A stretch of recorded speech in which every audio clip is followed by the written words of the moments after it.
Prepare for total domination. I've got a golden ticket. That's a winner! Hey everyone, David Sharf here for the winning ticket. Man, am I excited. It is Ameristar Poker Open time, and I can't wait for tonight. Today is May 17th, Tuesday, May 17th, and we start off tonight with the tag team event at 6 o'clock, and we have a great show for you guys coming out tonight, right about the same time that the tournament starts. I can't wait for you all to see it. We have Jeff Copeland coming back to join us. We spent about an hour with him, talk about his previous results since the last time he came on the show. We also have somebody new, Britt Williams, to get her perspective on tournament and live poker. If you need any information on the schedule for the Ameristar Poker Open, it's AmeristarSt.Charles.com. AmeristarSt.Charles.com. So let's get right to it. First up, our talk with Jeff Copeland. Welcome back to the winning ticket. How are you today? I'm doing great, man. Thanks for having me. It's an honor, always an honor.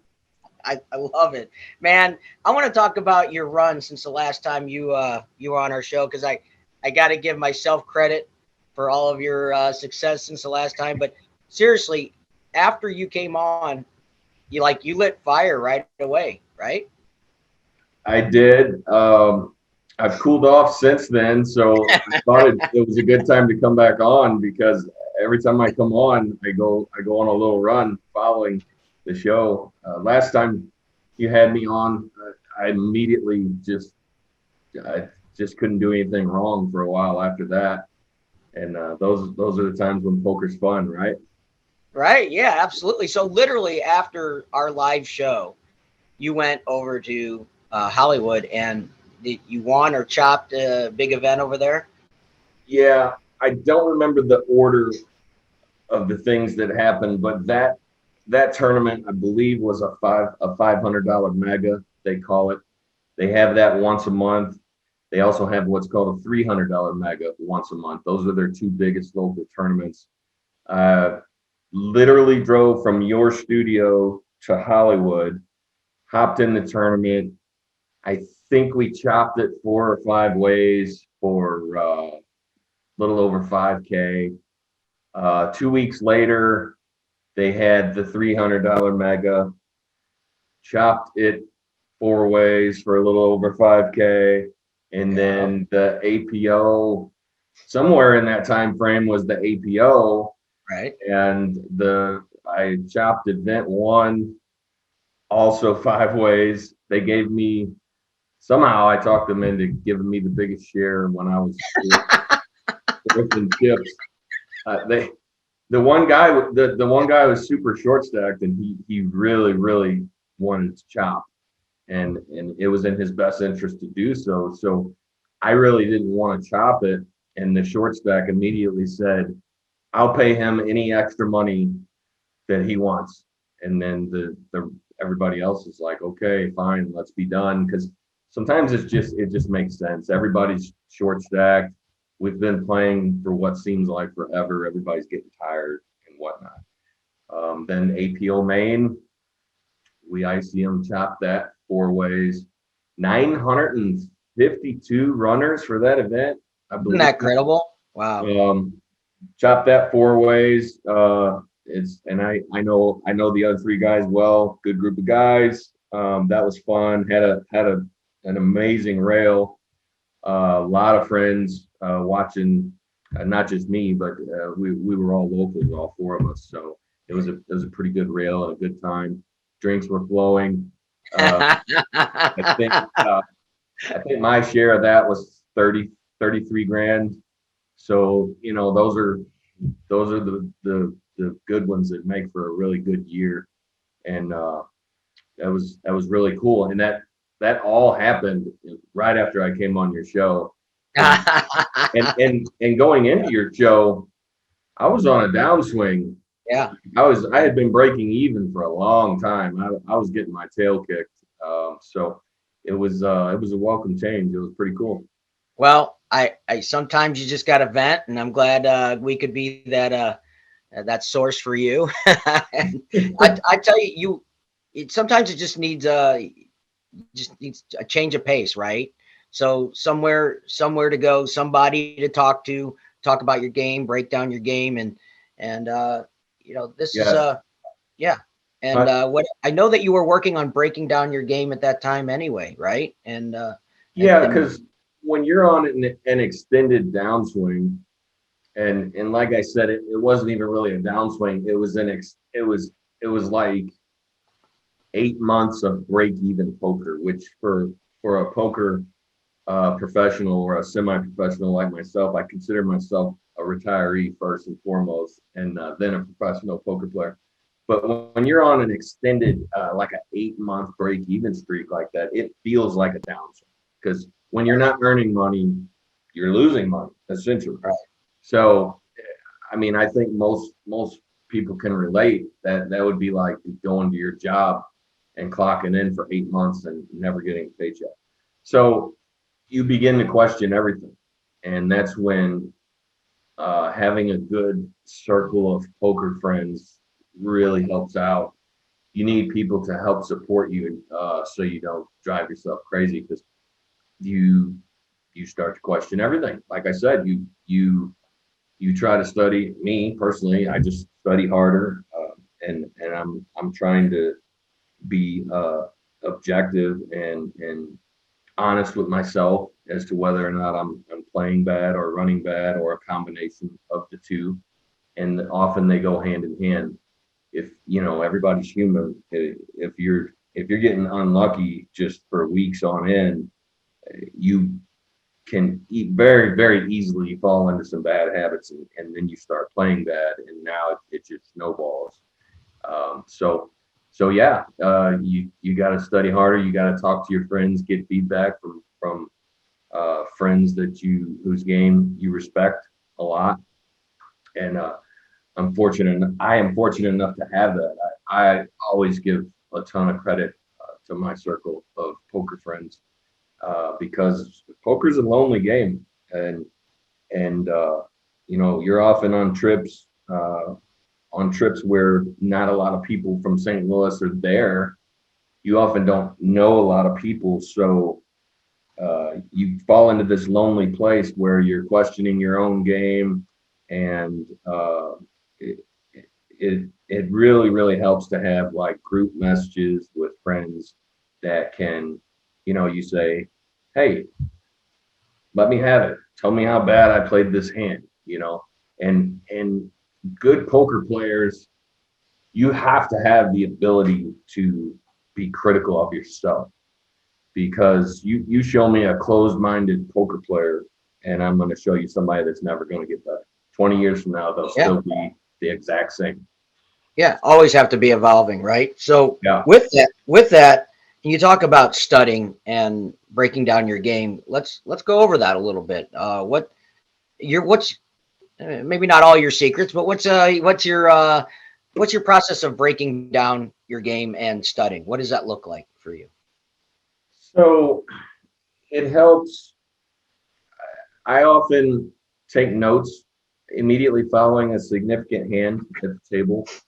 I'll just use the native note app on my iPhone, and I'll just jot down the details so that I can look at it later.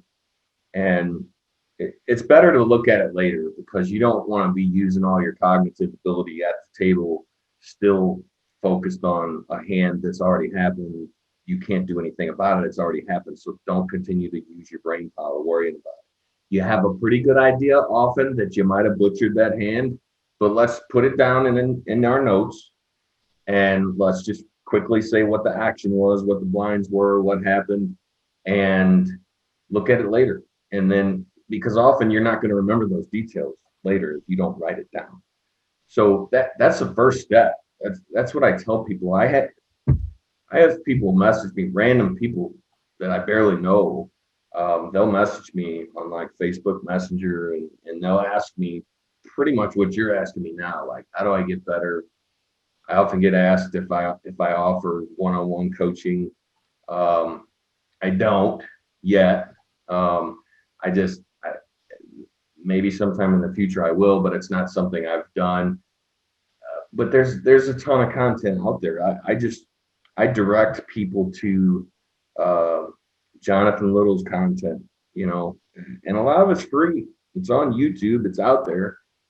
Everybody knows it's out there, but forcing yourself to sit down and actually watch the content is another thing, because it's more entertaining to just watch these poker streams, the live streams, like, the Lodge. Doug Polk is involved now with the Lodge. They're live streaming cash games.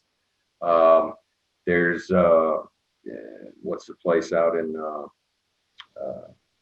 is it Hustler? Hustler's doing in California. Hustler's doing a really popular live stream.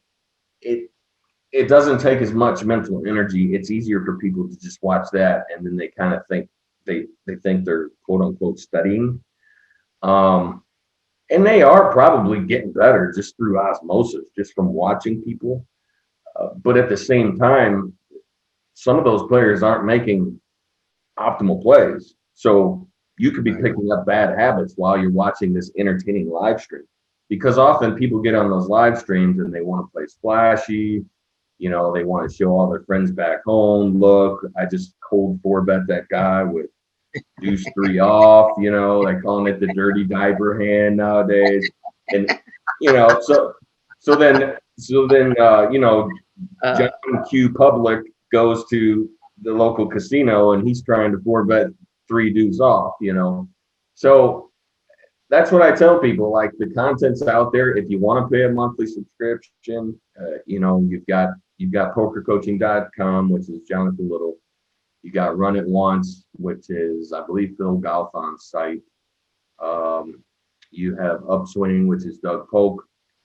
And each one of these sites they employ multiple, sometimes dozens of poker pros that are contributing to the site. It's not just Doug Polk. I don't even think Doug does his own videos hardly anymore, strategy videos, but it's his site, so to speak. So, or you can go to TommyAngelo.com, right? Yeah. Tommy Angelo, I saw you had him on. That's good stuff. Yeah, it's good stuff. I mean, you have to do the work, right? You have to really want to do the work. Yes, exactly. It's not fun, it's not. I just did it this morning. I sit down with my big old cup of coffee and I'm trying to watch strategy videos.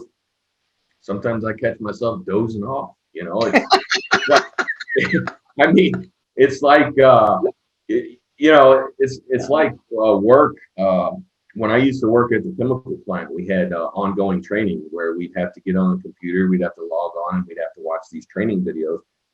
Nobody likes doing it. Even though I'm passionate about poker and I love the game of poker, I'd much rather be watching, an entertaining live stream or something like that. But I want to use my time wisely, so that the time that I do spend studying, I at least want to know I'm learning proper strategy. Because even some of these very good pros get on these live streams and they're doing a lot of stuff outside the box just for entertainment value. So they get invited back on the live stream, because nobody, if you go on a live stream and you play like a nit, so to speak, and for those who don't know, a nit is it's almost like a derogatory poker slang for somebody that sits there and never plays a hand. So they're only playing like top 8% of hands. Well, nobody wants to watch that. That's not fun. Right. Like, oh, look, this guy finally got pocket aces. For the first time in 3 hours on this live stream, he's going to make a raise. And then everybody folds because they know he has aces. Nobody wants to see that, know?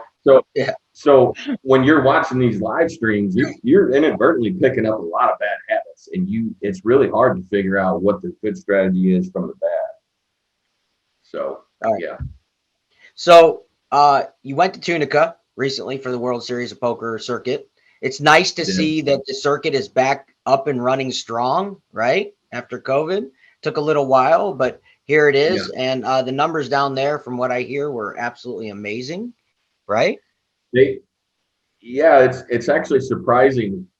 You have all these different poker series going on in every part of the country now, and oftentimes simultaneously, and the numbers are still coming in. People are still playing.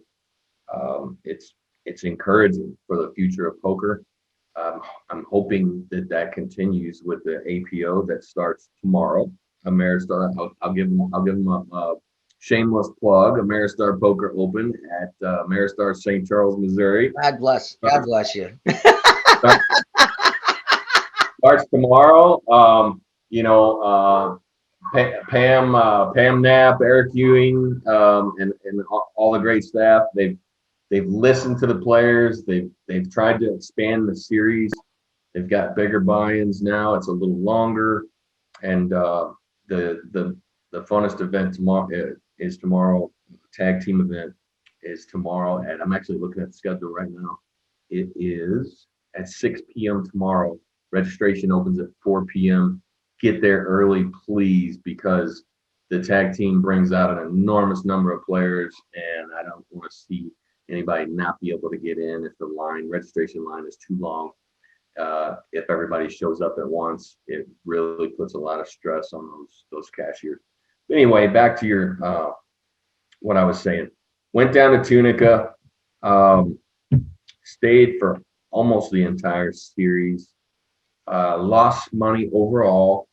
I've never had any success at Horseshoe Tunica. I just never have.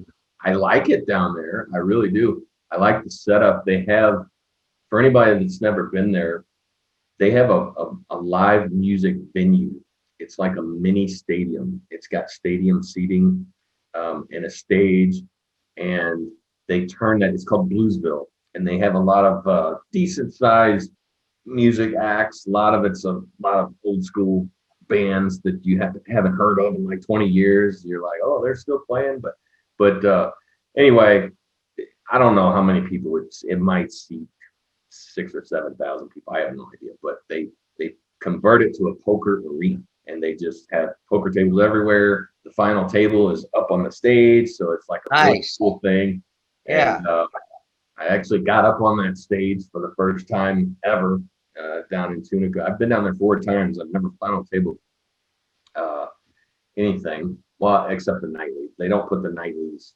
I final table a nightly multiple times, but they don't put them up on the stage. They're not prestigious. But I was in a PLO event of all things, and final tabled that, and cashed for a little bit of money. But like I said, overall, I lost money. Just lost a lot of crucial hands at the wrong times. I have a funny story about I want to hear it. So they have, I don't know if it's both funny and tragic at the same time. So the first weekend they have a 4-flight multi-day event, and it's got a good guarantee on it. I can't remember what it was. It's a pretty significant guarantee. I don't know if it's $300K maybe, but anyway, they have flights A, B, C, and D. You can play any or all of the starting flights unless you bag. If you bag and make it to day 2, which is on Sunday, then that's it. That they don't let you bag multiple times. Yeah. But the way it was set up was you could play flight 1, and you could actually make the money, which WSOP pays a 15% payout structure, which is considered a flat structure. A lot of people don't care a lot for that, myself included.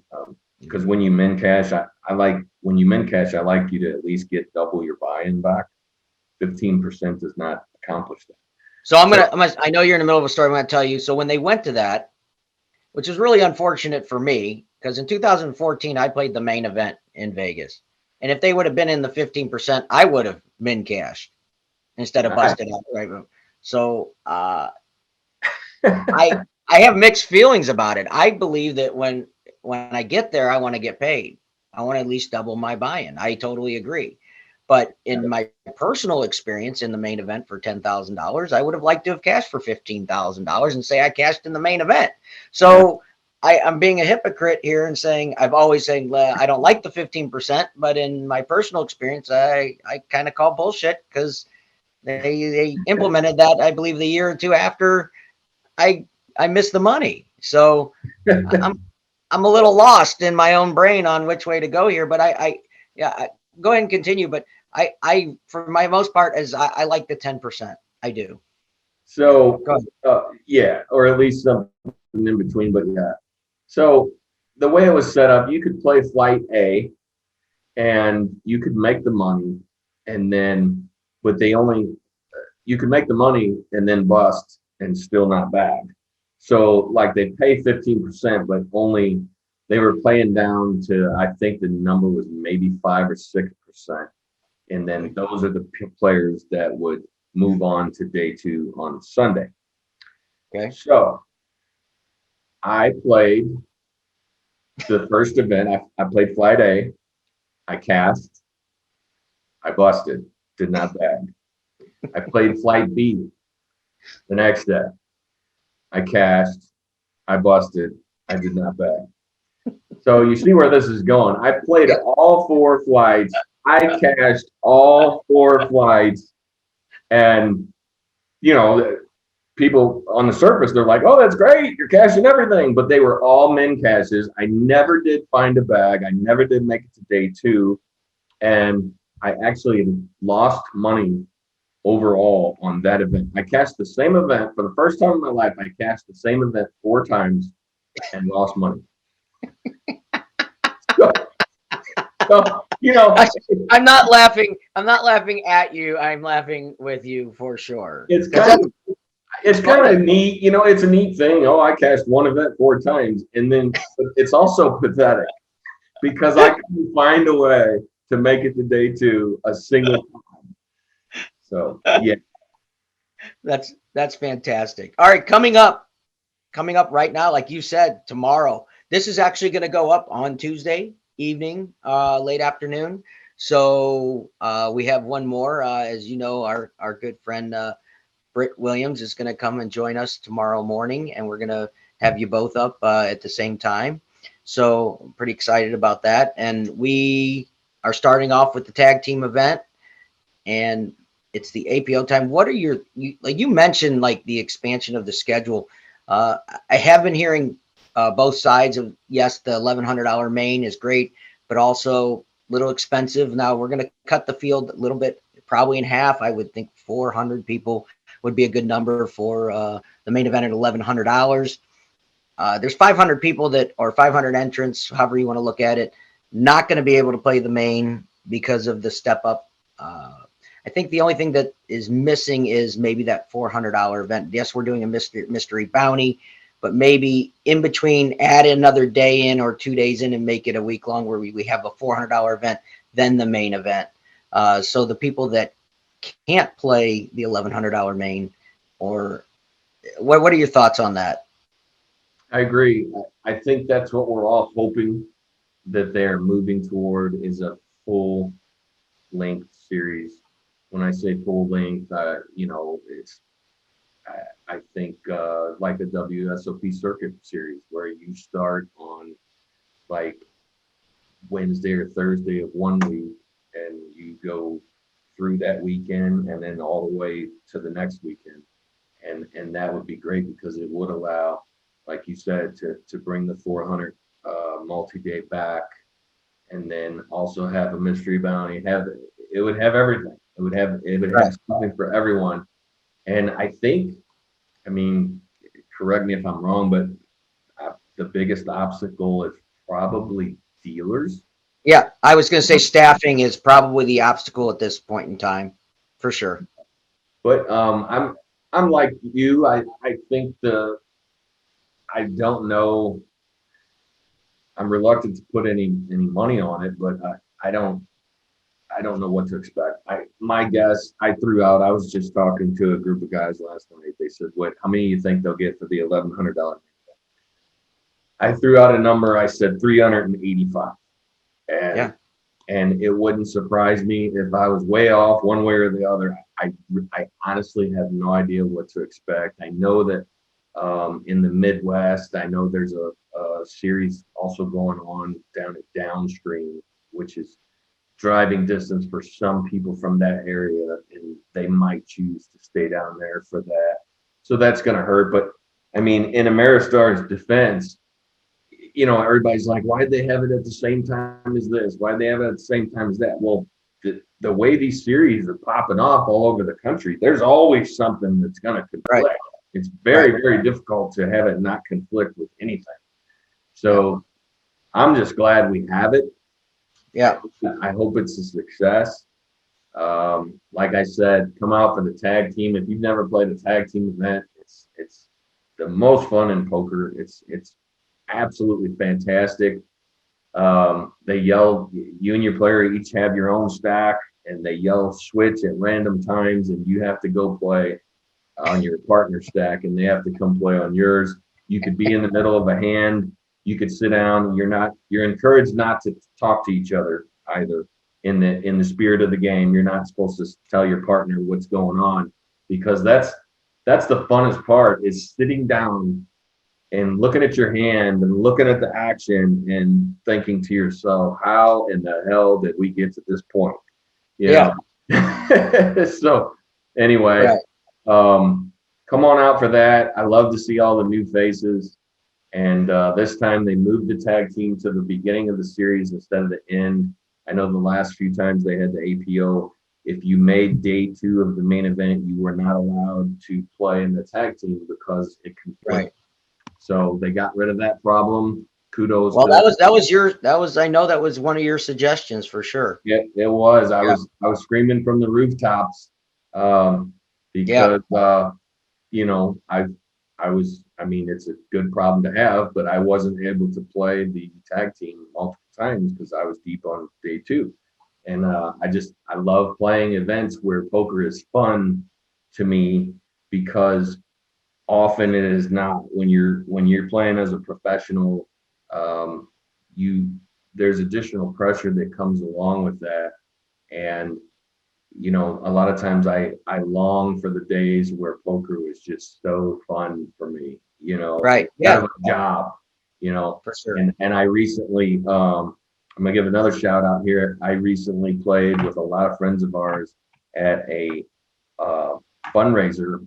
It was a tag team event fundraiser for my buddy Bill Burns. His wife is running for state representative, so shameless plug. Vote Trisha Burns, state representative. She's out of Wentzville. Bill, you owe me dinner, buddy. We love Bill. We love Bill and the Burns family for sure. Yeah, but my point is, we had such a good time. They rented out a clubhouse at a golf course in Wentzville, and it was just a blast.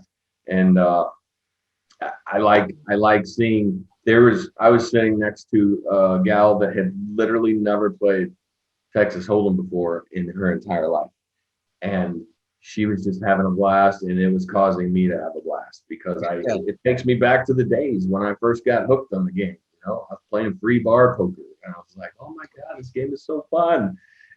So, all right. So, hey, before I let you go, coming up next month, WSOP is back, and it is back in June and July. It kicks off Memorial Day weekend with the employee event. And so what are your thoughts, and are you headed out? I'm sure you're headed out at some point, right? Absolutely. And I'm getting excited. I honestly can't believe it's already upon us. And I think it feels that way since last year. They held it in the fall for the first time ever, because everything was pushed back because of the pandemic. So it's upon us. I'm headed out first week of June. Last year, I actually stayed out there for the whole 6 weeks. I'm not able to do that this year. Let me rephrase. I really don't want to do that this year. Last year I got quite homesick. Also, I feel like I need at least some breaks in between. And last year, with it being in the fall, I was able to close up our pool. We've got an in-ground pool that I maintain all myself. So I was able to close up that pool and then just head to Vegas and not have to worry about anything back home. And this year, with it being in the summer, there's yard work, there's lawn mowing, there's maintaining the pool. So long story short, I'm taking 3 separate 12-day trips out to Vegas, and I'm coming home for about 3.5 days in between. And it's allowing me to hit all the major events that I want to play. and still have that happy medium between, you know, homesickness and all that good stuff, maintaining stuff back here at home. So yeah, I plan to fire about 50,000 worth of buy-ins, and I'm selling action to friends and That's family. what I was going to ask you. Are you sell your? I was going to ask you if you're going to sell action, and let's get it out there, right? People are going to see you here locally. They're going to see you nationally. Yeah. Let's lay it out. Unfortunately, I've never sold outside my friends and family. It just gets snatched up really fast. I'm very, very blessed that people have confidence in me, and it sells so fast. But maybe someday in the future, I mean, if I go out there and brick everything for a few years in a row, then all of a sudden my stock goes down, and then I might be able to get some action out there to the public. But yeah, for now, I never sell more than half myself, and I just sell little pieces to friends and family because they love the sweat. You know, there's a lot of people don't have the ability to get away from their families and go play themselves. So they want to be able to have something to root for. So I'll sell, you know, 1% here, 2-3% there. And it's, you know, with your friends and family, it just gets bought up so fast. So but thank you. Maybe someday down the road I'll sell. Yeah, sure. Thank you for offering when you're not winning anything. I appreciate that very much.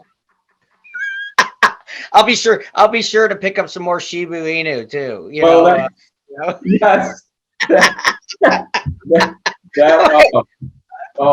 Don't get me going on crypto. So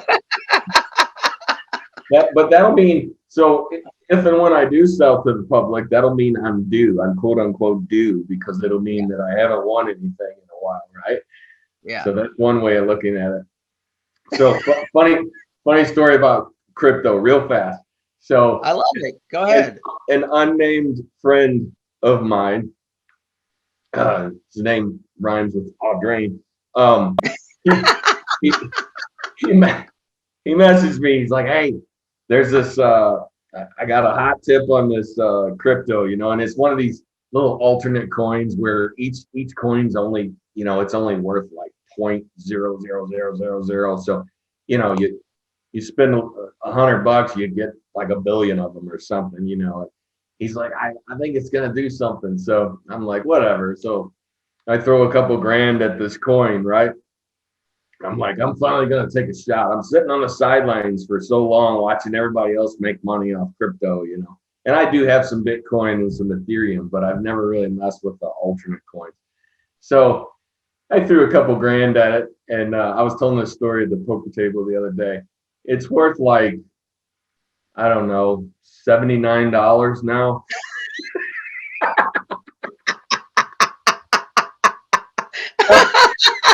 I'm like, buy the dip, Jeff. Yeah. I'm like, hey buddy, good looking out. Thanks for the tip. God love him. Lose my number.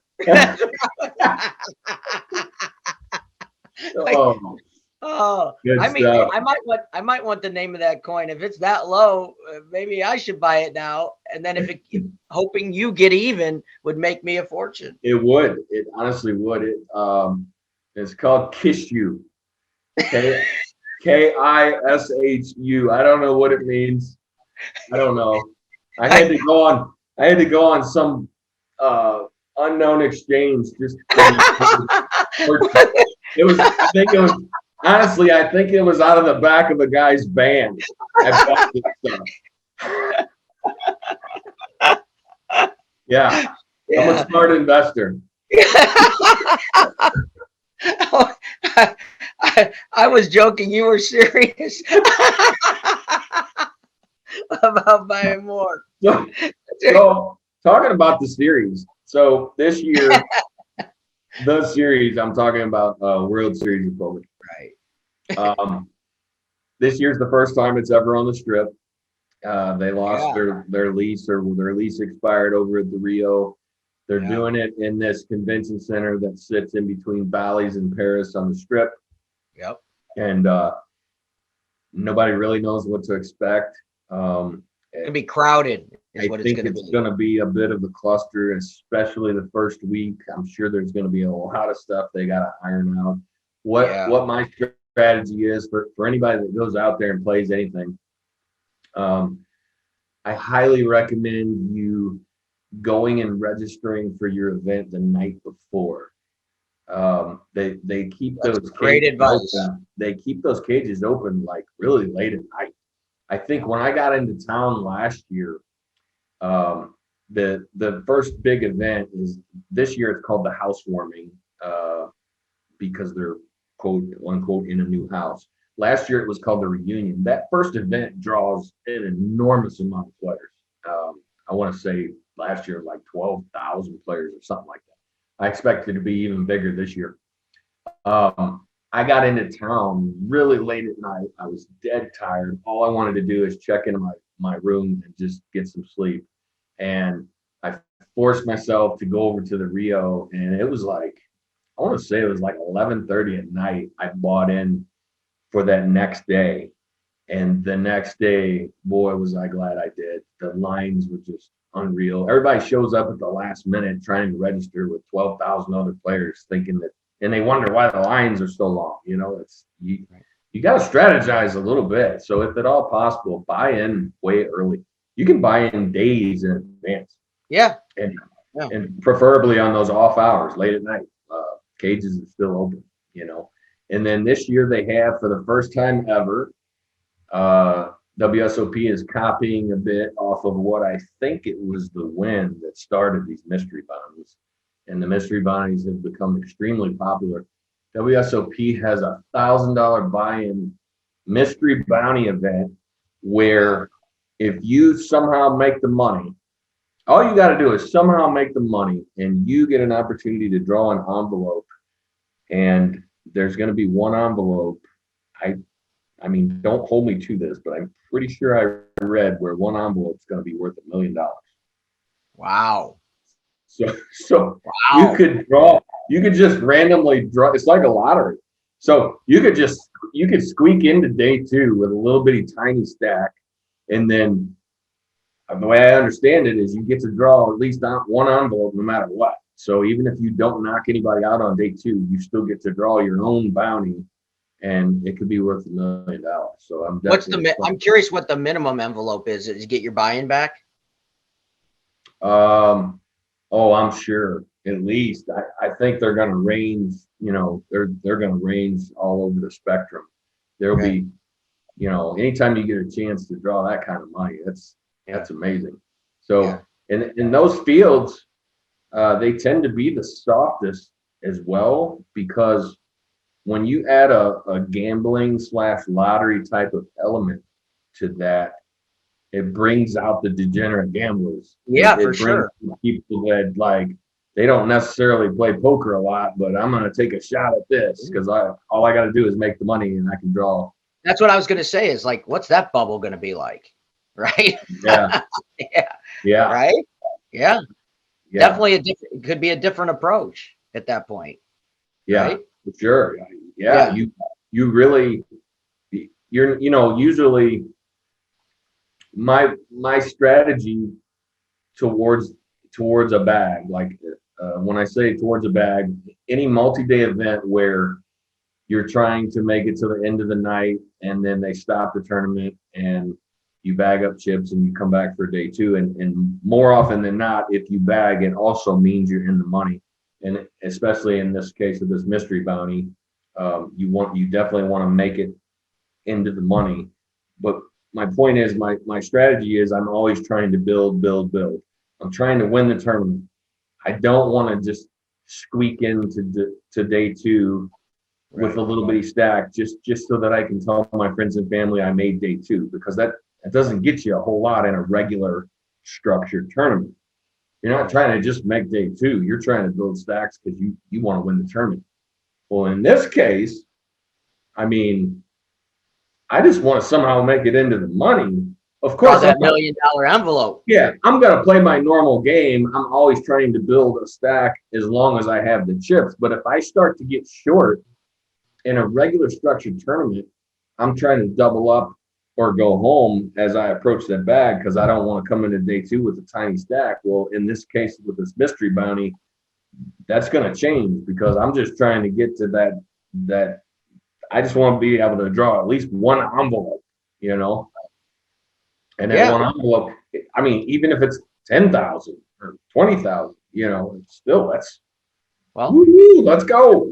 Yeah, let's go. You're talking about spending 50K. I am curious. We're gonna be out of here in just a second, but 50K worth of buy-ins. The main event is 10K. There's another 40K there in buy-ins. What are we looking at as far as your schedule? Let me see if I got. That's quite a hefty. So hefty it's load. the 10,000 main event. I've played the main event twice in the past. They didn't have it. They didn't have the series in 2020 because of the pandemic. I played the main event for the first time in 2019. I cashed. I took 365th place out of 8,500 or something players. That was literally a dream come true. Cashed for like $34,000. I couldn't believe it. I couldn't believe I was in the money in the $10,000 main event of the World Series of Poker. It was really a pinch me, I'm dreaming type of moment. And then I played it last year for the second time, and I made day 2, but I did not make the money. I lost a set over set, which was it kind of hurt, but it hurts a little less when you know there's nothing you could have done. I would have been more disappointed if I made a big mistake to bust.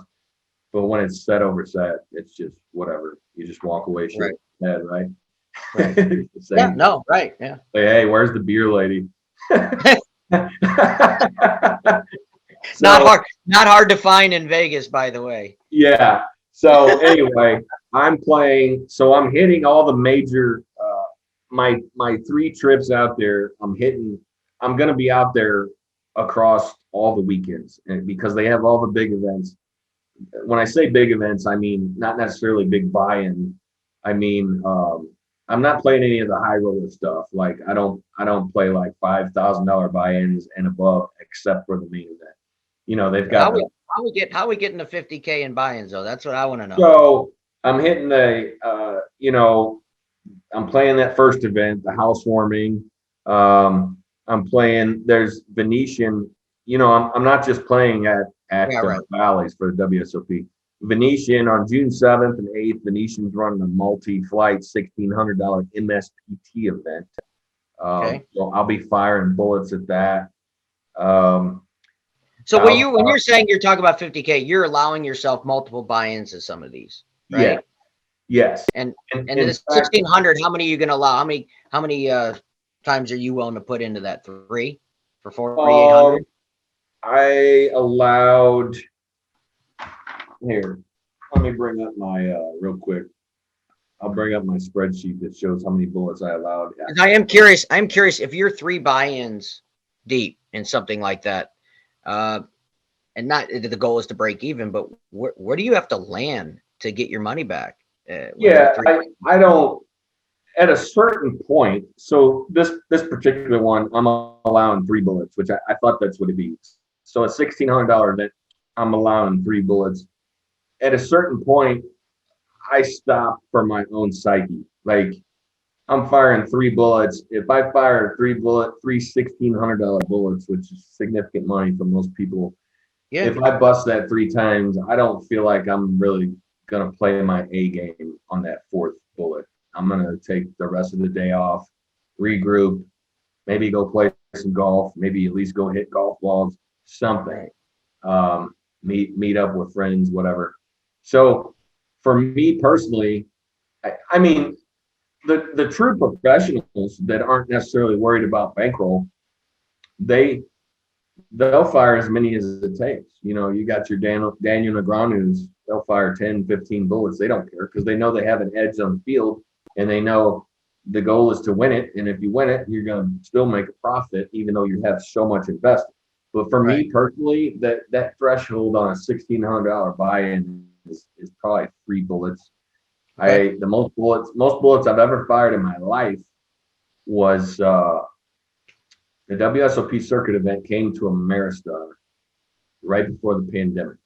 Yep. And they had that first event as a multi-flight $400 buy-in event. I fired 9 bullets at that thing. By far the most I've ever fired.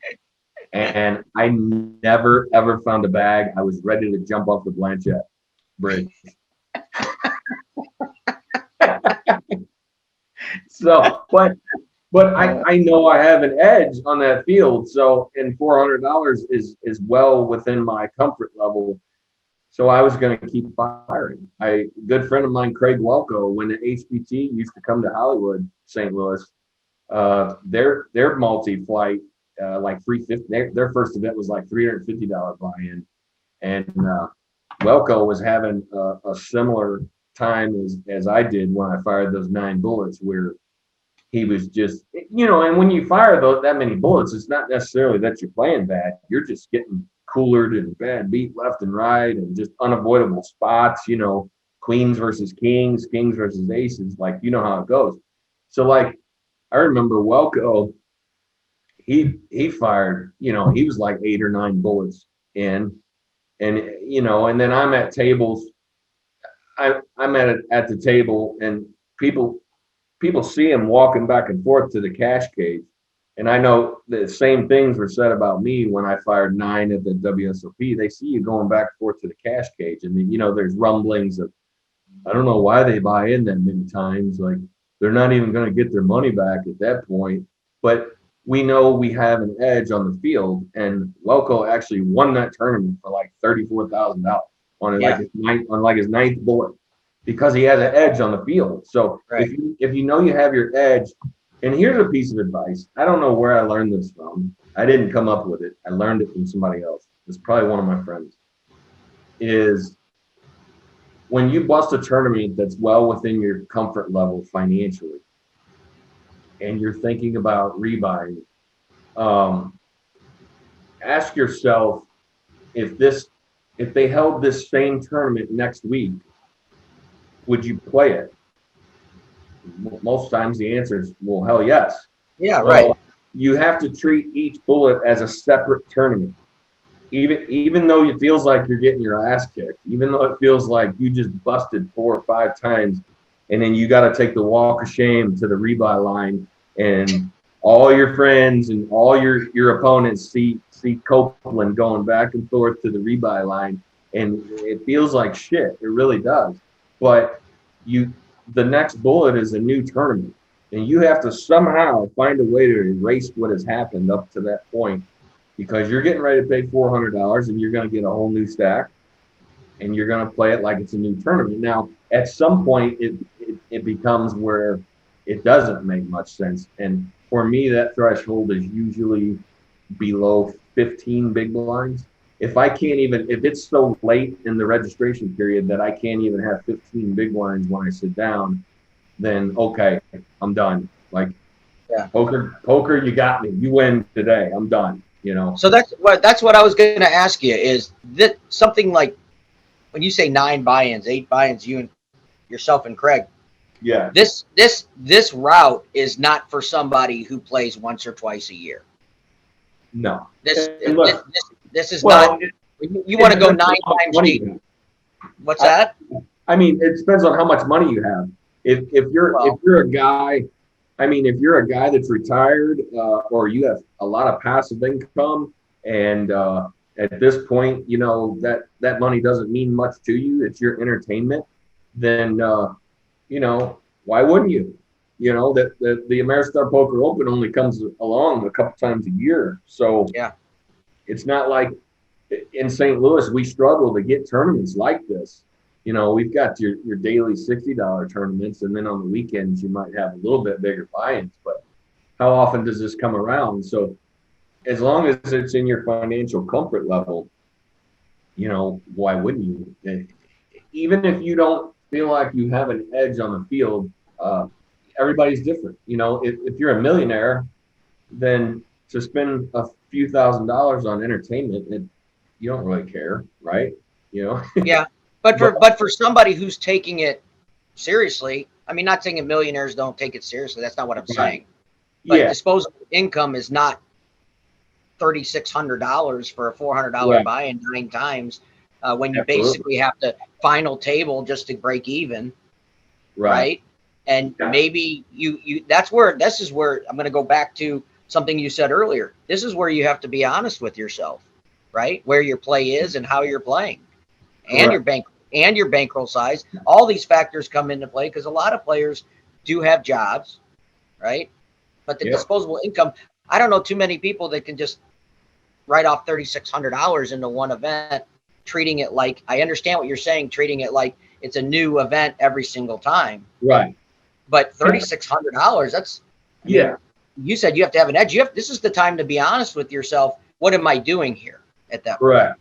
And when I say that, it is extremely easier said than done to treat each bullet like a different tournament, because $3,600 affects me, and I'm supposed to be a quote unquote pro. So, and like I said, I even said when I fired 9 bullets and didn't even find a bag, I was ready to leap off a bridge. Not literally, but I mean, I can joke about that. Probably something I shouldn't be joking about, but like, just, no, but we get what you you're almost saying. got to poke fun at yourself. Like, oh my God, ready to jump off the Blanchette. But yeah, so all you got to do, you got to, at some point, you have to be honest with yourself. Just like I said, that's the reason I only fire 3 bullets at that $1,600 event in Vegas, because I know on that 4th bullet, I'm not really going to be feeling like my best self. Right. So, you know, what I would do if there was a lot of day left and I'm out in Vegas and I feel like I should be working, so to speak. If there's a lot of day left, I might catch an Uber over to the Orleans and play one of their, the Orleans is known for a lot lower price point tournaments. I might play one of their $250 events for that night. And that way I still feel like I'm working, but there's a heck of a lot less pressure that comes from a $250 buy-in event than firing a 4th bullet at a $1,600 event. So that threshold is unique to each individual. Some people, like I said, if you're a multimillionaire, you might not be affected by firing that many bullets. But if you work hard for your money, like I did for 23 years, you're going to feel sick to your stomach if you lose $3,600. It took me a very, very long time to build up that threshold. There was a point in time in the not so distant future, or not so distant past, where if I fired $300-$400 bullets and didn't get anywhere, then I was done. I was done with that event. Like, oh my God, I just spent $1,200. It used to take me a week of working with overtime at the chemical plant to make that much money. Yeah. So I had to get over that mental hurdle, and I'm still not completely over it. I get affected. It bothers me. And when I feel it bothering me, then I'm done. I'm done for the day. I'll take the rest of the day off. Might even take the next day off, reset my mind, and then come back. But back to your original question, I mean, unless you had any follow-ups to that. No, I'm still curious how we're getting to the 50K. Okay, so I'm playing, so I'm playing the $1,500 Monster Stack, WSOP Monster Stack, the weekend of June 10th. Okay. I'm allowing 2 bullets for that. I think, I'm pretty sure that's a freeze out event. That's why I'm allowing 2 bullets. The Millie Maker the following weekend, WSOP Millie Makers, $1,500. I'm allowing 3 bullets for that. There's a $2,500 Venetian bounty tournament where if you make day 2, each person you knock out, you get $5,000. Wow. So that's on June 19th. I'm allowing 2 bullets for that. I'm playing a Venetian $1,100 freeze out, June 21st. I'm allowing, it's a multi-flight freeze out. So like there's 3 or 4 different flights. I'm allowing 3 bullets for that. And like I said, there's no way I'm going to actually use all these bullets. Right.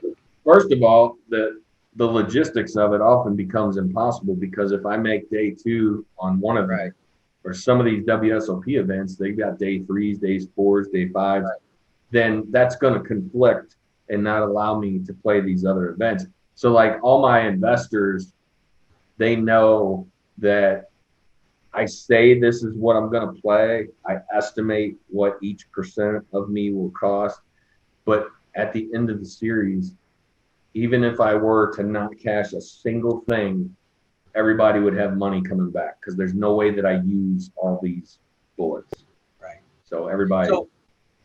So when you sell a piece, are you saying that either you're in for a piece for it all, or you let people pick and choose which events they want a piece of? Just for simplification purposes, it's one giant package. It's roughly 50,000 in buy-ins, and each percent is going to cost you $500. I just, I round it for even numbers. And like I said, a lot of people have money coming back. My whole package is 1.2 markup, which is pretty standard. I mark up a little more for the main event because it's a grind, it's a time investment. If I won $8 million, if I won the whole thing, which is obviously a huge if, but if I somehow won the whole thing, it'd be like $8 million. I will have invested like 12 days or something insane, like 12-hour days. And where else can you get 1% for $500 and the guy wins the main event and you'll make 80 grand? Like a lot of people love that sweat. Yeah, for sure. So all right, hey Jeff. Wow, this has been a very fast hour. I want to tell you, and I appreciate you doing this. And I know that you're getting ready for the APO. I know it's exciting here in St. Louis, and I know you're ready to go kick it off in Vegas. So what I'd like to do is we'll check in with you at some point, maybe when you're back home during one of your trips to Vegas. I know I probably will make an appearance out there, and maybe we can get together while I'm out there and spend 20 minutes, a half hour. 20 minutes turns into an hour, but that's okay. And I appreciate you taking the time. And I know everybody loves to hear how you're doing. And I look forward to speaking with you soon. Good luck in the APO, and I will see you tomorrow night. All right, it should be a good time. I already have an Uber lined up. Well, I will get you home if Uber doesn't seem to show up. Because actually, I might take you home just so I can get the story. All right, Jeff. Thanks so much for joining me. Thank you so much, Dave. Love the show. All right, Jeff Copeland, everybody. We'll be right back. Hey, everyone. David Sharp here. I am so excited to be joined by Britt Williams. Britt, what is going on? Not a lot. Just, on my lunch break. doing the normal. Wait, let's talk about that. You have a real job? I have a real job. I am a HR manager for a chemical company. Okay, so how do we include poker in this real job stuff? That's what I want to know. I would say it's like my nighttime gig. It's my second income. Let's start off with, a question I'd like to know, and I'm sure many would like to know, is what is it like to be a woman in poker on a regular basis? So for me, it's an interesting experience. I'm probably a unique scenario because I get along with men quite easily. I like sports. I like to talk about sports. So I fit in probably better with men than I do women, just in general. But you definitely have to kind of establish yourself as a player, I would say, more as a woman than you do as a man at the table. People try to bluff you more often and early, like in the sessions or in tournaments. But I haven't had a lot of the bad experiences that you've recently been hearing about on like Poker Go and on Twitter. I don't have a lot of those experiences. I mean, guys do tend to say things at the table where you're like, really? You're saying that to me out loud? But it's like you've never seen a real woman before. But ultimately, my experiences has been okay. Me and Mary did have an experience at Tunica. We had a guy at our table who accused us of colluding in a hand, which was interesting. Obviously, it wasn't true, because if Mary puts her chips in and I have aces, I'm going to call. Doesn't matter how good of friends we are. But I just don't feel like he would have said that out loud at the table if we were guys, in fear of the physical repercussions, right? So it's just those kinds of things where it's just like, oh, would you really have said that? But in terms of like a real negative experience, I don't have any like crazy experiences that are keeping me from being at the table. Do you feel that the respect level is less because you're a woman, and let me put it this way. Do you feel like you can use it to your advantage and make more money? Oh, absolutely. So early on, whenever I was not married and single, when I first started playing, I would totally use it to my advantage. Guys don't want to fault you because they want you to continue to sit next to them, or they think you're not bluffing because, well, women just don't bluff. That's just not true. So yeah, you could totally use it. I mean, I had a guy punt $400 to me in a cash session because he was flirting with me. And I just continued to allow it because you're just going to give me all of your money, and I'm okay with that. Do you feel like it's changed over since you started? I don't know when you started poker, but I've known you for a few years now. I don't know how far back you go with poker, but things I've noticed in the poker room is things are getting much better, and for women in poker in general. I would say yes. The tide is turning in a positive light. You're still always going to have your bad actors, but I would say yes, especially I would say the St. Louis community. I haven't had really many bad experiences at all, especially now that us established women who play a lot always have, like, I would say, better experiences now that people kind of know us and know what to expect from us. So yeah, I would say I've had more positive experiences, at least in St. Louis, for sure. Yeah, let's talk about St. Louis poker again, because that's where we are. Not that I want to exclude anybody else, but St. Louis poker it seems like it's more of a weekend poker town. And with this comes game selection. And that's one of the things that I like to talk about is on the weekend, you can pretty much find a game that you really want to be in. You can change tables. You can find a different limit that you want to play. But during the week, it seems to be either you play in the game that you show up, there's one higher limit game, and either you play in it or you don't. So let's compare more or less the weekly aspect of St. Louis poker compared to when you go to other places about game selection, and how do you approach that? So I would say that COVID has definitely changed the game for St. Louis poker during the week.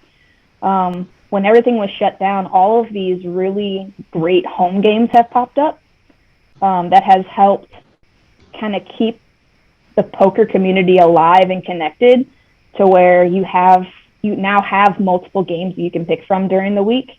But the weekends at the casino are obviously still where it's at. You have multiple tables. You have more game selection in terms of 1-2 or 2-3. Now you guys are having 5-10. So I would say during the week, most people have more options in terms of home games. And then during the weekends, it's definitely a casino kind of a game selection for me. Where do you prefer when you go out of town? I mean, I know you've been to Tunica. Let's talk about some of the other places and rooms that you enjoy going to and find to be profitable. My favorite room is the Borgata in Atlantic City. Been there a couple of times, and there's so many tables in that room. It's enormous. The chips are also kind of really cool because they're kind of a heavier slick clay that you just don't get everywhere else. You just get the plastic ones generally. So it's kind of a unique experience. I had really good success in Riverside, Iowa. Tunica, I mean, yeah, it just depends. Like the first weekend was really good, like first part of the week. But it started to regress a little. You could tell people were like going home over the weekend, like on Sunday, etc., to come back for that main event. I liked playing at the Bellagio. I played at the Bellagio for the first time last summer, or last fall, I guess, when I was in Vegas. And I'll probably play there again. They have quite the selection of game there as well. The Wynn is a great room, but the games can be tougher. You really have to be table selected for 2-5 at that room. You just have a lot of pros that play there. So let's talk about the difference between your play. Everybody has to, from my understanding, it's two different games, right? Tournament poker and live poker. Yes.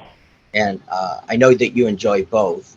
So let's start with live, your approach. And when I mean your approach, maybe position, hand selection, is it different? It has to be a difference in how you approach tournament poker. So let's start with live poker, and then we can move into how you approach tournament poker. For me, as you probably know, I'm more aggressive. My hand selection is based on, I would say, the player that potentially opened or what position that I'm in. If I'm in a really competitive game, I'll probably play a little bit tighter, or I'll play hands that people are just not going to put you on. So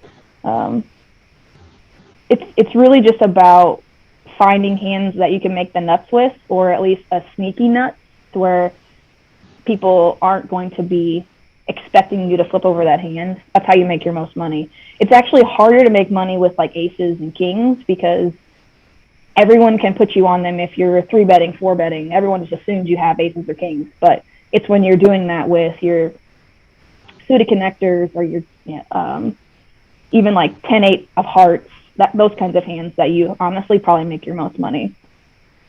All right. Now we head into tournament poker. It's a totally different experience, right? Yes, I have to tell myself to be more patient. And to fold more. Like, I have to consciously tell myself, no, you should be folding this in a tournament. No, you should be folding this in a tournament. Just because your chips are just so much more valuable than in a cash game, which is kind of counterintuitive, because it's real money in front of you for a cash game versus a tournament. But if you lose your chips in a tournament, you're done. Like, that's the end. Where in cash, you can always just go reload if you need to. So let's talk about that, especially in tournaments. Now tournaments, and I know this is a long time ago, and I'm just giving you my personal experience. 30 years ago, rebuys really didn't exist. Everything was a freeze out. You got one shot at it. And nowadays, to build these prize pools, and especially with the Ameristar Poker Open coming on, this is Tuesday the 17th. It starts this evening, and I'm hoping this will be up this evening so everybody can see. But you can rebuy, and does that affect? I would think for somebody like me, that would almost affect being able to rebuy would affect my play. I might be a little looser in the beginning, trying to build a stack and knowing that I can rebuy. Does that affect your play at all, knowing that you can re-enter, especially in the early stages?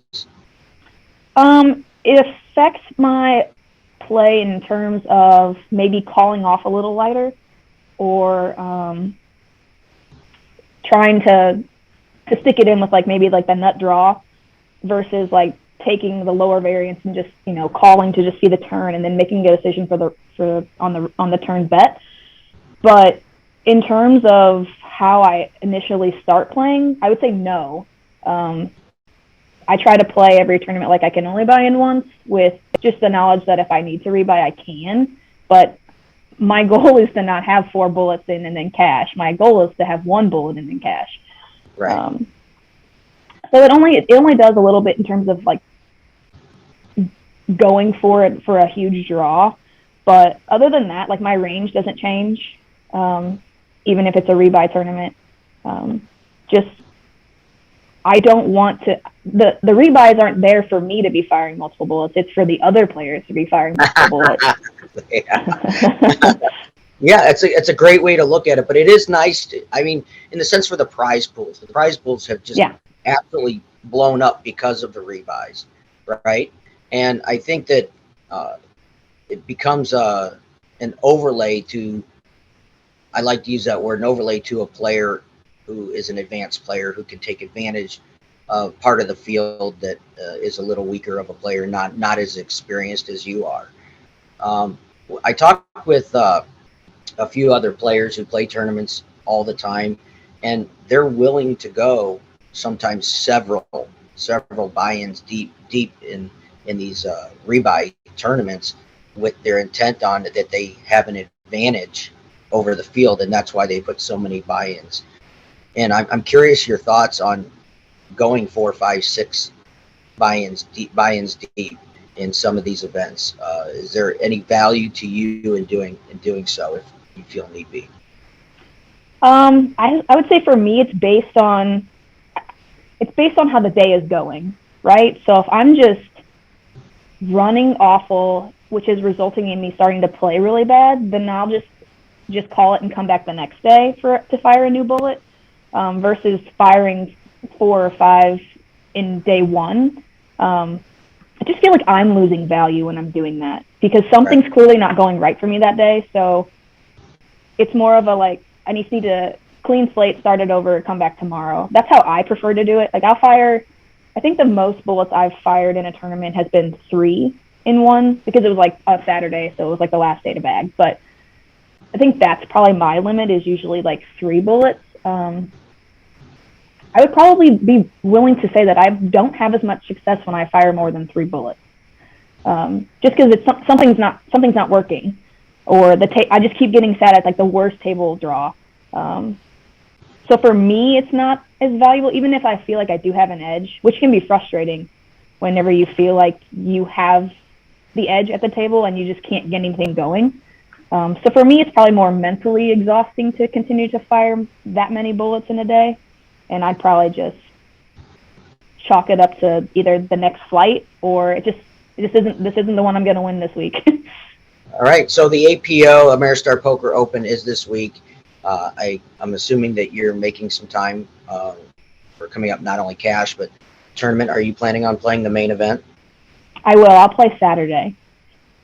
And it is moved up to an $1,100 buy-in from a previous $400 buy-in. Your thoughts, not only because I'm, part of Ameristar, but I'm curious your thoughts on going from the $400 buy-in to the $1,100 buy-in. I personally, my thoughts are I enjoy it, but I'm really curious from your perspective, what are your thoughts of that move? I'm excited for it. I'm hoping that the prize pool is as big as we anticipate it will be. I also like that it came with a deeper stack and longer levels. For me, that's probably the more important piece. If it's 400 or 1,100, obviously I like the 1,100 buy-in because it's going to increase the prize pool just naturally. But for me, it's about structure of the tournament. I prefer a deeper stack. I prefer a longer level. I just find that it helps the players with the edge do better because we can actually play more poker, and we aren't at risk of if we get caught bluffing once or make a bad call once, we're just down to 10 big blinds early in the tournament. It just allows more playability, which is what I prefer. So let's talk a little bit about bigger limit tournaments. We'll get into the World Series of Poker coming up in just shortly, but the structure on this event was vastly improved in my eyes, especially for an $1,100 event, and it's advantageous for the better player, right? Exactly like you said. So taking advantage of these bigger buy-ins, let's go to the World Series. Are you planning on going this summer? And if you are, what events are you planning on playing? I'm planning on making 2 trips. I'm going to play the ladies event again. That was just a really fun event last year. The structure is actually pretty good. It's $20K, but it's hour levels, which just allows so much playability, even if you don't have like that giant 50K stack like you could get for the main. I'll probably be playing, if I don't bag in the ladies event, I want to play the $3,000 freeze out. It's a higher price point, but it's a good tournament in terms of structure. I think you get like 40K in chips, and it's, I think, hour levels, 40 or 60-minute levels. It's just a lot of playability, and I know that price point will have probably some of the better players. So I'm excited to be able to potentially play in that. Although I'll take bagging in the ladies event, because I want that title. Yeah, of course. Let's talk about the ladies event. Let's talk about last year. Or this, not last year, but I guess it was last year, right? Technically, was, yeah, in October. Yeah. It was great. That was actually my very first World Series Poker actual series event that I've ever played. It's a long day, 60-minute levels. We played, I think, 8 levels a day, or maybe even 12. It was long days. And there was like 650 entries into that, which was, I thought, pretty good, considering it was still kind of like in between COVID versus not. Right. I actually anticipate it being closer to 800 potentially this year. Yeah, it's a great tournament. It absolutely was, and I know that you had a nice run. So let's talk about that. Yeah, I ended up 27th. I'm happy. Obviously, I would have been happier to go a little bit further, but I'm just not satisfied until I win something big. It's just the way. I'm just too competitive. But yeah, 27th was pretty good. There was a lot. There were a lot of good ladies there. That's your first experience with the World Series of Poker.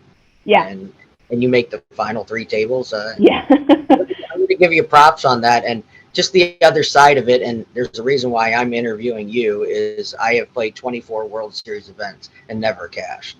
So you play your first one and you make the final 3 tables. That's a big deal, and that's pretty great.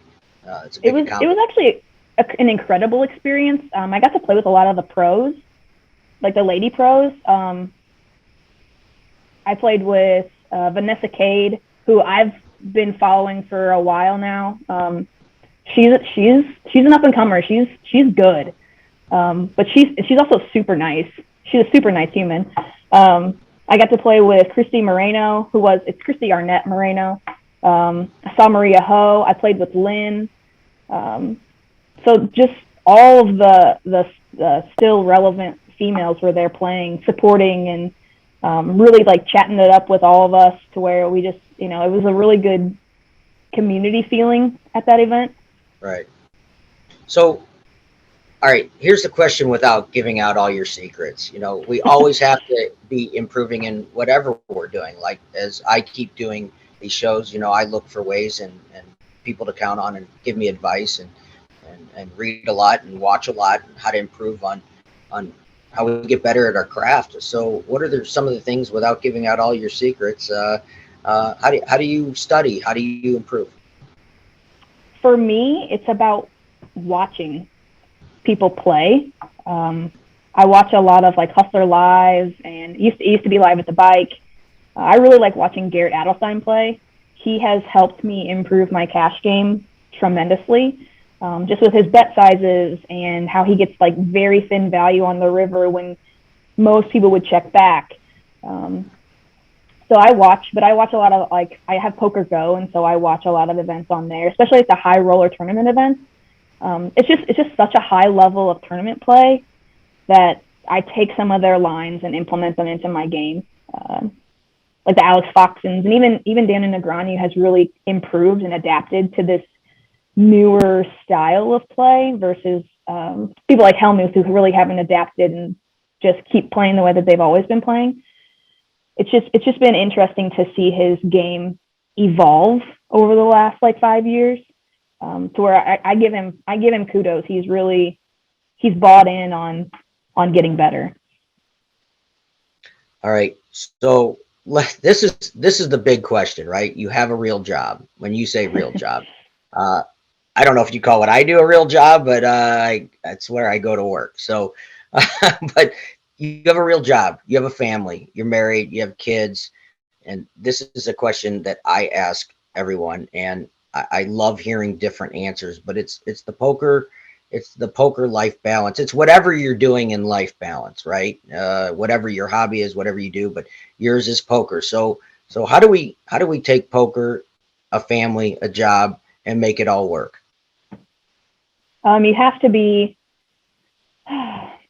very schedule oriented, I would say. There's just certain nights of the week where we know, so when I say we, me and my husband know that neither one of us can play on X night because we have all 3 kids and, we got to take them to school in the morning, etc. But for us, we try to balance the weekend. So we take turns essentially because someone has to be home to watch the kids. So he'll go out one night and then I'll go out the next night. So it's just about finding the days of the week that doesn't interrupt things. And making sure that you don't schedule 8 a.m. meetings on days you want to go out the night before. Do you put a limit? I've had this discussion many times with people. Is if the game is good and you are not running well, is it the game so good that you will keep playing because the game is good, or is there a time where you just say, okay, enough's enough. Tomorrow's another day. I can't get it right, no matter how good. Not to get it right, but make a hand hold or do that. If the game, no matter how good the game is there a time just to say that's enough and tomorrow's another day? I would say you have to have in your mind. You should always have what you're willing to lose that day. So you have to have a loss limit. Now, I have broken that rule because the game has been so good. In order to, I knew I was able to get my money back if I just stayed in it, because I didn't feel like I was playing bad. There are days when the game is so good, but you're just playing so bad that you have to be real with yourself and be like, okay, this game is great, but I'm just going to keep losing more because I'm playing super bad.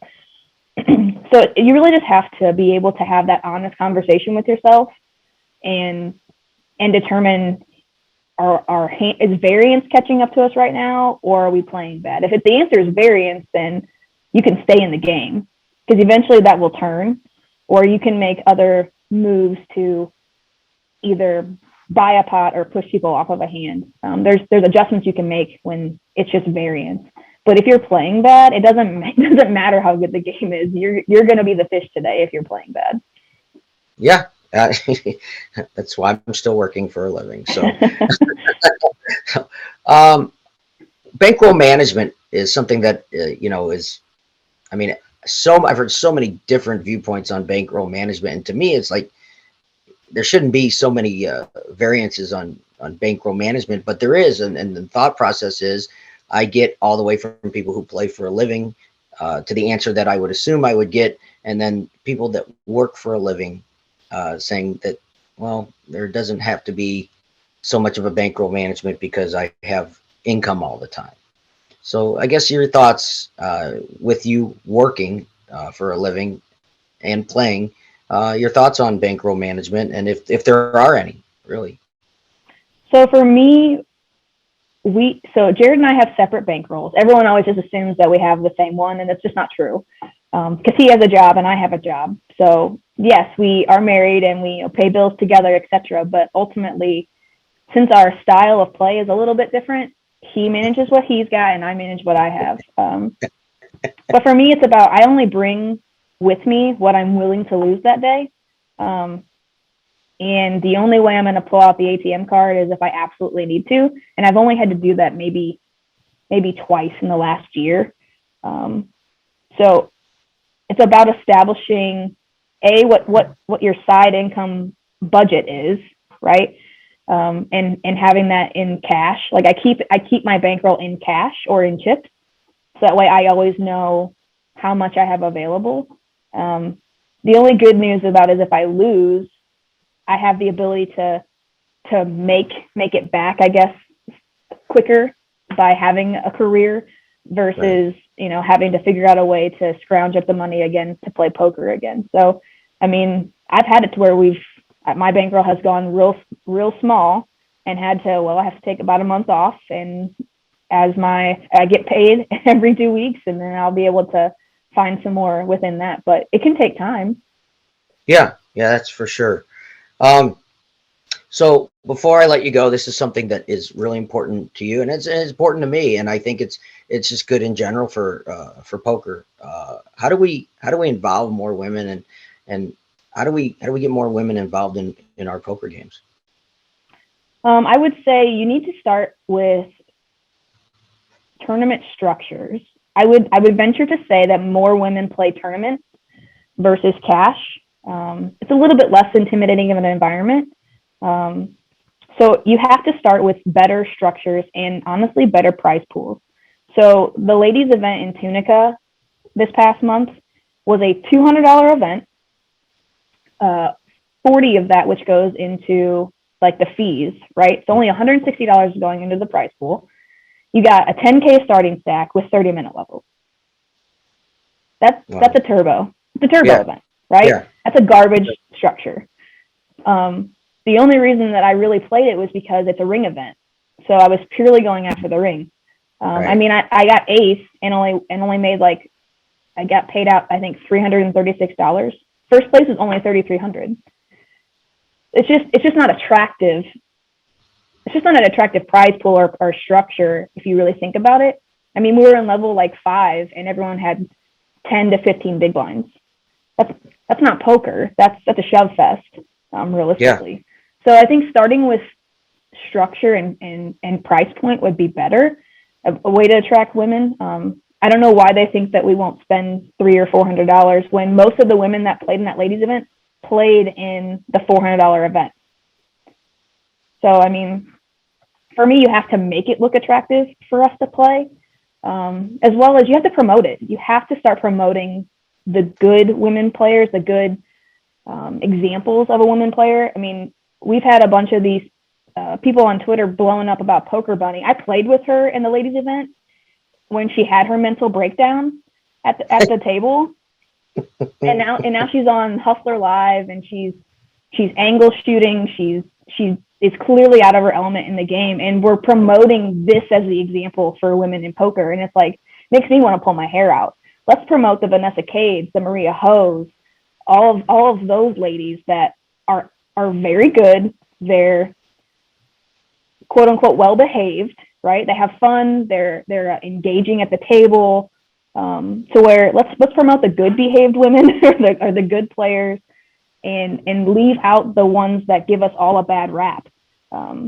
Everyone wants to assume that we're all these crazy train wreck and too emotional and shouldn't be playing. But if you would start talking about and really marketing the good players, I think you'd have more people wanting to be more like them and admiring that kind of play instead of looking at the other side and be like, well, I'm not going to be that person. I don't want to come and experience that. I absolutely agree. I don't even know who Poker Bunny is, but you're lucky. As soon as we get done, now I have to go see what you're talking about. But poker in general, it's really kind of strange. Is COVID happened, poker, especially in St. Louis, was really tailing off. And right after COVID, it seems like poker's back, especially in the St. Louis market. I know you've traveled a little bit, since then, and poker's really, I mean, not that it's booming again, but it's definitely in a better place than it was before COVID, especially here in St. Louis. Yeah, I would say all the vloggers have helped that kind of bring people back into the fold, as well as it's a social game. Like, it really is a social game. And after COVID, everyone just craved that interaction with people, that I think opening up the poker rooms, and that's why all the home games really took off, is because everyone wanted that interaction with people and multiple people and being able to kind of, talk through things again. So I think it will continue to explode, quite frankly. You have Texas poker blowing up. It's kind of insane. I got to figure out a way to get down there. Poker in Florida is about the same. It's good action in Florida. You always have Vegas. And and just like the MSPTs are coming back, and I really wish the Heartland would come back, but you have all of these tournament venues that are starting up again, and it's really bringing it back into the fold for sure. Yeah. I guess this adds on to it is, I'm always looking for ways, because poker's one of my passions also, not only sports in general. And maybe you've already answered the question, but how do we get new players to come in and keep this game thriving, right? I mean, if you have any suggestions, great. If not, I'll finish up and ask you. I got one last question for you. So, do you have anything on bringing new players in? I think having like events like the tag team is super important, and even like smaller tournament buy-ins, maybe in like $100 buy-in, just to kind of get people's feet wet. That $100, I know it's not like a huge prize pool, but like even when you guys used to run the nightlies during like the WSOP series that you've had at the Ameristar before, those smaller buy-ins get people's feet wet to where they crave the higher prize pools, which means that they're going to be coming back and coming back and coming back. But the tag team event is so fun. It's super social. It's not so serious, that I think that it attracts the players that may not have come up for the series without that, and kind of gets them a little taste of what's to come. So I think those things are super important to keep new players to come back. Yeah. I'm looking forward to poker keep growing. Obviously, it's just so important to me, and I know it's important to you. But before we let you go, man, we got to talk a little basketball. We have to do it because I know you. I know you're a big Golden State Warrior fan, and I'm going to give you an opportunity to give some props to your team, and let's see how we're doing here. What's going on with them? We're going to win the title. That's what's going to happen. I said that as soon as we got Clay and Draymond back, that, I know we're the 3 seed, but the championship runs through us. I was not a believer in the Suns. I think the Dallas matchup will be interesting because they're very long and they're a great defensive team. They're actually the number 1 defensive team. That I didn't realize that until we started the playoffs, that they had the number 1 defense this year, which is impressive because Luka doesn't play any defense. But I think he sure can play offense. Oh yes, he can. Luka is the truth. I think the most fun series though is gonna be this Boston Miami Heat series. I'm a huge fan of Jason Tatum. He's a St. Louis native, and he's a stud. So I think that's gonna be a great series. You can ask Jared. I was the one who said that without Middleton, that Boston would take down the Bucks. He said I was crazy. I'm just saying I was right. But no, it doesn't matter. I think Golden State's going to win. We have Curry. Not biased at all. And is there any in-house, little rivalry in any sport? Are you guys pretty much root for the same team? So there's a little bit of a rivalry when it comes to college basketball. So Jared is a diehard Duke fan, and that was one of the things that I had to accept about him when we got together. Being as I am a Michigan State fan, so clearly we don't get along. It was a bad day in our household when Michigan State knocked them out of the tournament a couple of years ago.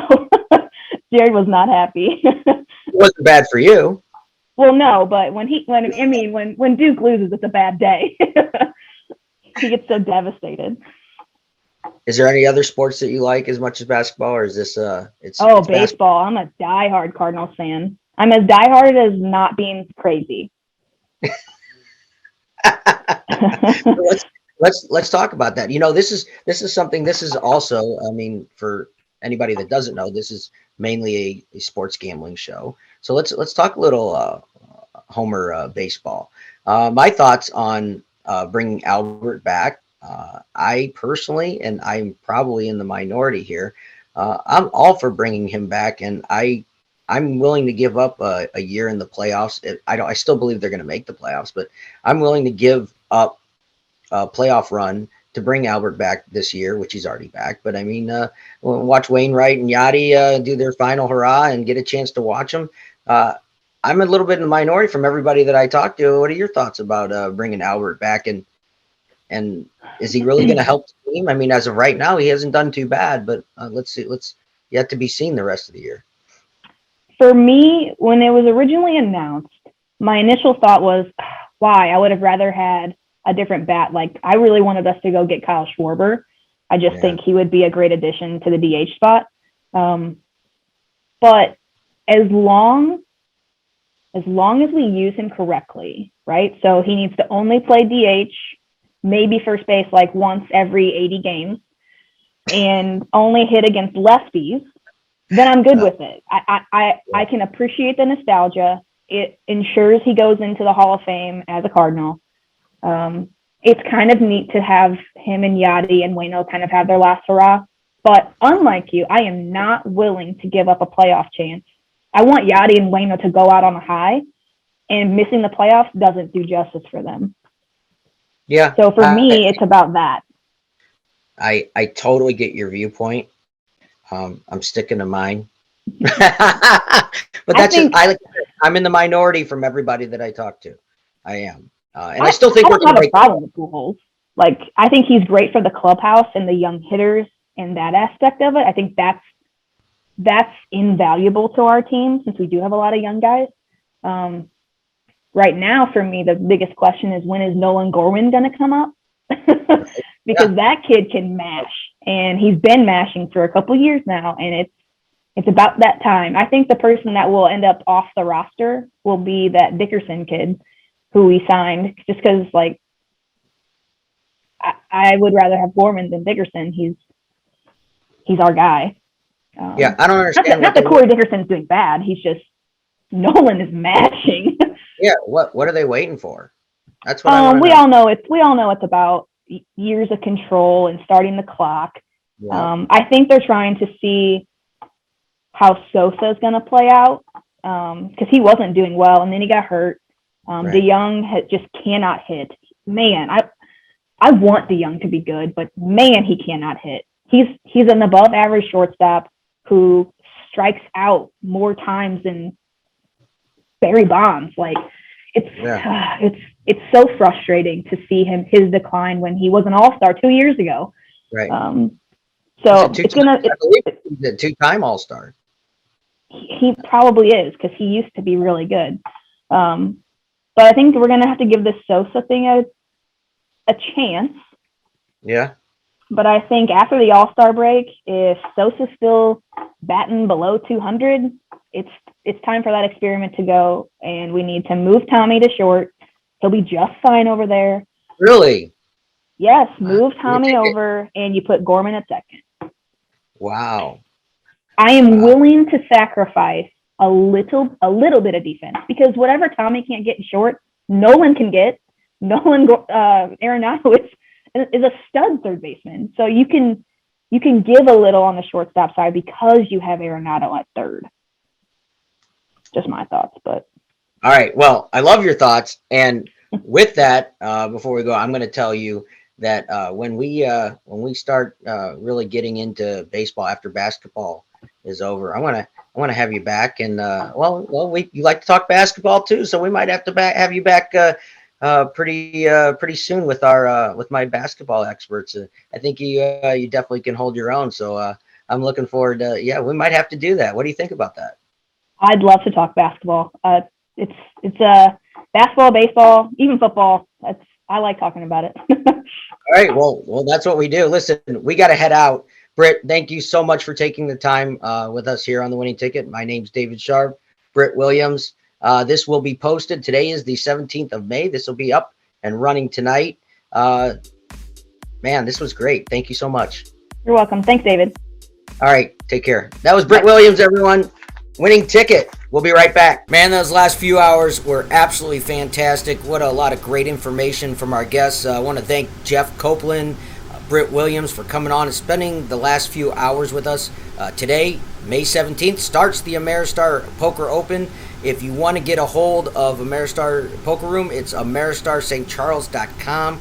go to the poker homepage and the schedule will pop right up. Also, you can reach them at 636-940-4400 to get a hold of my show, The Winning Ticket. It's thewinningticket21.com. Every angle of how to get a hold of us, how to listen to us is on thewinningticket21.com, our YouTube link, Facebook, and Twitter. Had a great time. Hope everybody enjoyed what we did here today. Thanks for listening. We'll see you soon.